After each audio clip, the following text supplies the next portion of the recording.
ഞാൻ ഡോക്ടർ വിനീത ശ്രീകുമാർ, ഹോമിയോപ്പതിക് ഫിസിഷ്യനാണ്. കൂർക്കം വലി അഥവാ സ്നോറിങ് നമുക്ക് ഒട്ടുമിക്ക പേർക്കും ഉള്ളൊരു പ്രശ്നമാണ് അല്ലേ? എന്താണ് ശരിക്കും കൂർക്കം വലി എന്ന് പറഞ്ഞാൽ?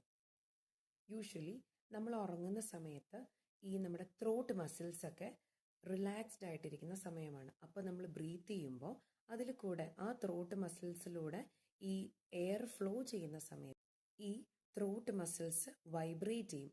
ഈ വൈബ്രേറ്റ് ചെയ്യുന്ന ഈ സൗണ്ടാണ് നമ്മൾ പുറത്ത് ഈ ഹോഴ്സ് സൗണ്ടായിട്ട് കേൾക്കുന്ന നമ്മുടെ കൂർക്കം വലി. ഈ കൂർക്കം വലി എന്ന് പറയുന്നത് നോർമൽ ആണോ, അതോ അതെന്തെങ്കിലും ഡിസീസ് കണ്ടീഷൻ ആണോ, അതോ ഓക്കെ ആണോ, അതോ അതെന്തെങ്കിലും ഡേഞ്ചറസ് ആയിട്ടുള്ള സൈൻസ് ആണോ? ഇതൊക്കെയാണ് എല്ലാവരും ആലോചിക്കുന്ന ഒരു കാര്യം.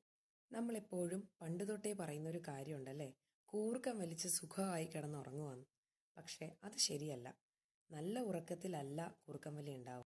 ഒരു ഡിസ്റ്റർബ്ഡ് ആയിട്ടുള്ള സ്ലീപ്പിലാണ് ഒരാൾക്ക് എപ്പോഴും കൂർക്കം വലിക്കുക. ഇനി എന്തൊക്കെ കാരണങ്ങൾ കൊണ്ട് നമുക്കിതുപോലെ ഒരാൾ കൂർക്കം വലിക്കാം, അത് നമുക്കൊന്ന് നോക്കാം. ആദ്യം തന്നെ കുറച്ച് വണ്ണമുള്ള അല്ലെങ്കിൽ ഓവർ വെയ്റ്റ് ഉള്ള ആൾക്കാരിൽ നമ്മുടെ സോഫ്റ്റ് പാലറ്റ്, ഊല എന്നൊക്കെ പറയും, നമ്മുടെ ഉൾനാക്ക് അല്ലെങ്കിൽ നമ്മുടെ ടോൺസിൽസ്, അഡിനോയിഡ്, ഇങ്ങനെയുള്ള ടിഷ്യൂസിലെ മസിൽസ് എല്ലാം തന്നെ കുറച്ച് ഫ്ലാബി ആയിട്ടും ഇലോങ്കേറ്റഡ് ആയിട്ടും ഇരിക്കും. അപ്പോൾ എന്ത് പറ്റും, നമ്മൾ ബ്രീത്ത് ചെയ്യുന്ന സമയത്ത് ഉറക്കത്തിൽ എയർ ഫ്ലോ ഒബ്സ്ട്രക്ട് ചെയ്യാനുള്ള ചാൻസ് ഉണ്ട്. അപ്പോഴും അങ്ങനെയുള്ള വ്യക്തികൾ കൂർക്കം വലിക്കാം. ഇനി നെക്സ്റ്റ് മേജർ കോസാണ് ആൽക്കഹോൾ കൺസപ്ഷൻ. അതായത് നമ്മൾ ഉറങ്ങുന്നതിന് മുന്നേ ഓവറായിട്ട് ആൽക്കഹോൾ കൺസ്യൂം ചെയ്യുമ്പോൾ എന്ത് സംഭവിക്കും, ഈ ടിഷ്യൂസ്, ഈ പറയുന്ന ത്രോട്ടിലുള്ള മസിൽസ് എല്ലാം കൂടുതൽ റിലാക്സ്ഡ് ആവും. അപ്പോൾ നമ്മൾക്ക് കൂടുതൽ എയർ ഫ്ലോ ഒബ്സ്ട്രക്ഷൻ ഉണ്ടാവാനുള്ള ചാൻസ് ഉണ്ട്. ഇനി മൂന്നാമത്തെ കാരണം എന്ന് പറഞ്ഞാൽ മൂക്ക് നല്ല രീതിയിൽ അടഞ്ഞിരിക്കുന്ന ഒരു കണ്ടീഷനിൽ അങ്ങനെ സംഭവിക്കാം. അല്ലെങ്കിൽ മൂക്ക് വളഞ്ഞിരിക്കുക, അതായത് മൂക്കിൻ്റെ പാലം ശകലം ചരിഞ്ഞിരിക്കാറുണ്ട് ചിലർക്ക്. ഡീവിയേറ്റഡ് നേസൽ സെപ്റ്റം എന്നാണ് നമ്മൾ അതിനെ പറയുക. ആ കണ്ടീഷനുള്ളവർക്ക് ഇതുപോലെ സ്നോറിങ് ഉണ്ടാവാം. നെക്സ്റ്റ് കോസ് എന്ന് പറയുന്നത് നമ്മളുടെ സ്ലീപ്പിൻ്റെ പൊസിഷനാണ്. അതായത് മിക്കവാറും ബാക്ക് കിടക്കുന്ന ആൾക്കാർ, അതായത് മലന്ന് കിടക്കുന്ന ആൾക്കാരിൽ കൂടുതലും സ്നോറിങ് പെട്ടെന്ന് വരാം. ഇതൊക്കെ നോർമലി സംഭവിക്കാവുന്ന കുറച്ച് കാരണങ്ങളാണ് ഞാൻ പറയുന്നത്.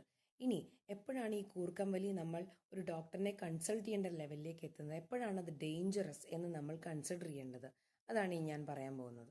ചില കൂർക്കം വലിയുള്ള ആൾക്കാരിൽ അവർ ഉറങ്ങുന്ന സമയത്ത് ശ്വാസം കിട്ടാതെ അവർ എഴുന്നേറ്റിരിക്കുകയും അല്ലെങ്കിൽ പകൽ സമയത്ത് അവർക്ക് എപ്പോഴും ഉറക്കം വരുന്നതായിട്ടും കാണുന്നുണ്ടെങ്കിൽ അത് നമ്മൾ കുറച്ച് ശ്രദ്ധിക്കേണ്ട ഒരു കാര്യമാണ്. അതിനെ നമ്മൾ ഒബ്സ്ട്രക്റ്റീവ് സ്ലീപ്പ് അപ്നിയ എന്നാണ് പറയുക. ഇനി കൂർക്കം വലി എങ്ങനെ നമുക്ക് മാനേജ് ചെയ്യാം എന്നുള്ള ടിപ്സുമായി ഞാൻ അടുത്ത വീഡിയോയിൽ വരുന്നതായിരിക്കും. താങ്ക്